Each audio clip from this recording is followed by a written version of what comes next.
क्या शिमला अब सिर्फ अपनी खूबसूरती के लिए नहीं बल्कि अपने ट्रैफिक जाम के लिए भी जाना जाएगा?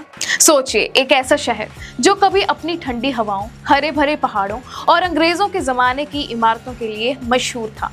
आज वहां घंटों गाड़ियों के कितारों में फंसना आम बात बन चुका है। हर साल लाखों टूरिस्ट शिमला की खूबसूरती देखने आते हैं, लेकिन उसी के साथ शहर की सड़कों पर इतना दबाव बढ़ जाता है कि लोकल लोग हो या पर्यटक, सबको घंटों जाम में फंसना पड़ता है। सिर्फ 3 महीने में 22 लाख गाड़ियों की एंट्री, पुलिस फोर्स को लगभग 2 गुना करना और सड़कों का दम तोड़ता इंफ्रास्ट्रक्चर। ये आंकड़े बताते हैं कि शिमला अब एक बड़े ट्रैफिक संकट से जूझ रहा है। लेकिन अब हिमाचल सरकार इस समस्या को जड़ से खत्म करने के लिए मैदान में उतर चुकी है और इसी के लिए तैयार किया गया है 2200 करोड़ का एक बड़ा और महत्वाकांक्षी मास्टर प्लान। तो आखिर इस प्रोजेक्ट में बनेगा क्या? कितनी सुरंगें, कितने पुल और इससे शिमला की तस्वीरें कैसे बदलेंगी? यही सब जानने के लिए बने रहे इस खबर के साथ। नमस्कार, बैठक हिमाचल उत्तराखंड में मैं हूं भावना और आज हम बात करेंगे हिमाचल प्रदेश की राजधानी शिमला से जुड़े एक बहुत बड़ी और जरूरी खबर की।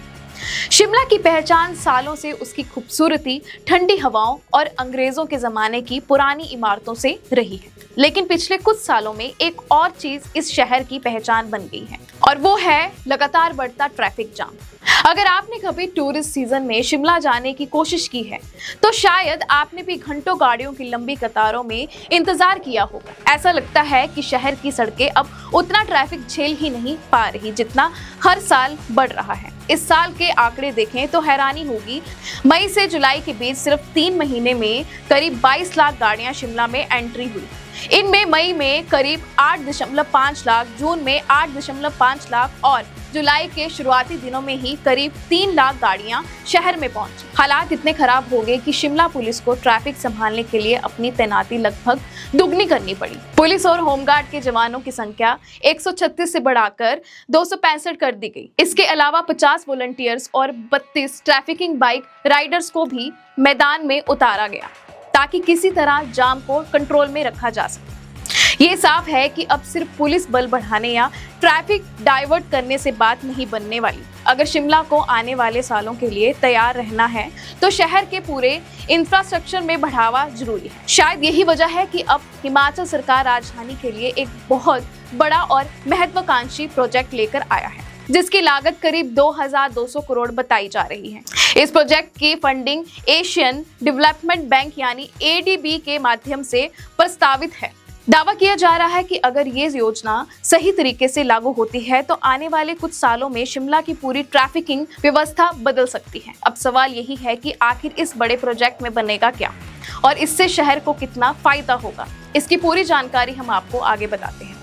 तो चलिए अब बात करते हैं कि इस 2200 करोड़ के प्रोजेक्ट में असल में बनेगा क्या। सबसे पहले बात उन 2 बड़े सुरंगों की जिन पर सबसे ज्यादा चर्चा हो रही है। पहली सुरंग IGMC जंक्शन से शुरू होकर सेंट विंस कॉलेज के पास IPH पंप हाउस तक जाएगी, जबकि दूसरी सुरंग हिमफेड पेट्रोल पंप के पास स्थित PWD हद से निगम विहार तक बनाई जाएगी। इन दिनों ट्रैफिक का मकसद शहर के सबसे व्यस्त हिस्से से ट्रैफिक का दबाव कम करना है। लेकिन कहानी सिर्फ इन 2 सुरंगों तक सीमित नहीं है। इस प्रोजेक्ट के तहत चक्कर बाईपास और MLA क्रॉसिंग पर नए वियाडक्ट बनाए जाएंगे। रेलवे पार्किंग से होटल, हॉलिडे होम तक एक केबल स्टे ब्रिज प्रस्तावित है और विक्ट्री टनल जंक्शन पर भी नया वियाडक्ट तैयार किया जाएगा।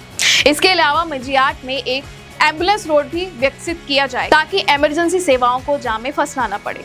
महली, प्रीत नगर और लवासा चौकी की तरफ जाने वाली सड़कों को भी बेहतर बनाया जाएगा और पैदल चलने वालों के लिए नई सुविधाएं भी विकसित करने की योजना है। अब सवाल उठता है कि क्या वाकई इतने बड़े प्रोजेक्ट की जरूरत थी? उसका जवाब उस सर्वे में मिलता है जो इस परियोजना की DPR तैयारी करने से पहले किया गया।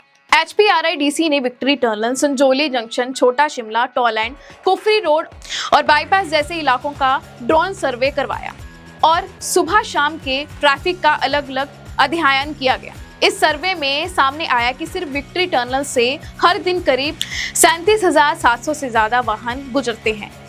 संजोली जंक्शन पर रोजाना करीब 27,000 वाहन पहुंचते हैं, जबकि छोटा शिमला में यह संख्या करीब 25,000 प्रतिदिन है।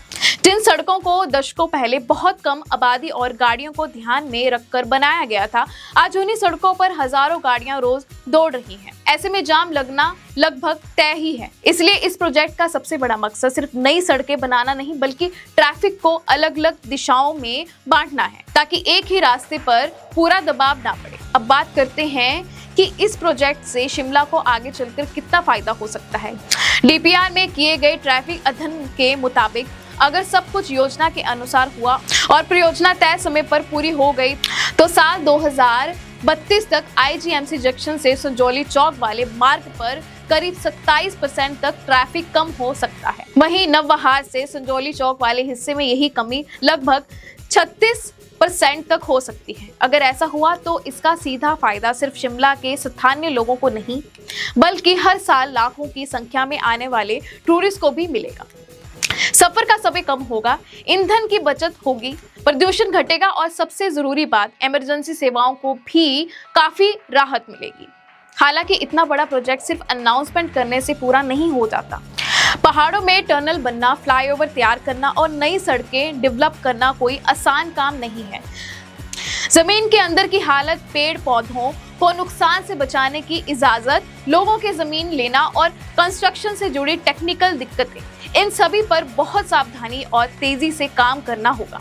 यही वजह है कि अभी इस प्रोजेक्ट को लेकर स्टेक होल्डर्स के साथ मीटिंग शुरू हो चुकी है। लोकल जनप्रतिनिधियों ने भी सुझाव दिया है कि भविष्य में इन टनल को 4 लेन हाईवे से जोड़ने की संभावना का भी अध्ययन किया जाए, ताकि आने वाले समय की जरूरतों को भी ध्यान में रखा जा सके। यानी फिलहाल ये सिर्फ एक निर्माण परियोजना नहीं है, बल्कि इससे ये भी तय होगा कि आने वाले दशक में शिमला का ट्रैफिक किस देश में जाएगा। अब सबसे बड़ा सवाल यही है कि क्या ये 2200 करोड़ का ड्रीम प्रोजेक्ट वाकई राजधानी की तस्वीर बदल पाएगा, या फिर ये भी कई दूसरी परियोजनाओं की तरह वर्षों तक फाइलों में ही घूमता रहेगा। इसका जवाब तो वक्त ही देगा, लेकिन इतना जरूर है कि अगर ये योजना तय समय पर और सही तरीके से जमीन पर उतरती है तो आने वाले 5 से 7 सालों में शिमला सिर्फ अपनी खूबसूरती के लिए नहीं, बल्कि बेहतर और आधुनिक यातायात व्यवस्था के लिए भी पहचाना जा सकता है। तो दोस्तों, यही थी शिमला के 2200 करोड़ के इस बड़े प्रोजेक्ट की पूरी कहानी। नई सुरंगें, पिल्लर, केबल स्टे ब्रिज और एम्बुलेंस रोड, अगर ये सब तय समय पर पूरा होता है तो 2032 तक शिमला की सड़कों का ट्रैफिक काफी हद तक कम हो सकता है। लेकिन पहाड़ों में इतना बड़ा निर्माण करना आसान नहीं। लोगों की जमीन लेना और पेड़ पौधों को नुकसान से बचाने की इजाजत लेना सरकार के लिए सबसे बड़ी चुनौती होगी। सवाल यही है कि क्या ये ड्रीम प्रोजेक्ट वाकई तय समय पर पूरा होगा या फाइलों में ही उलझा रह जाएगा। इसका जवाब वक्त ही देगा। आप इस मुद्दे पर क्या सोचते हैं, हमें कमेंट बॉक्स में जरूर बताएं। ऐसे ही भरोसेमंद खबरों के लिए जुड़े रहे बैठक हिमाचल उत्तराखंड के साथ। मैं हूं भावना। नमस्कार।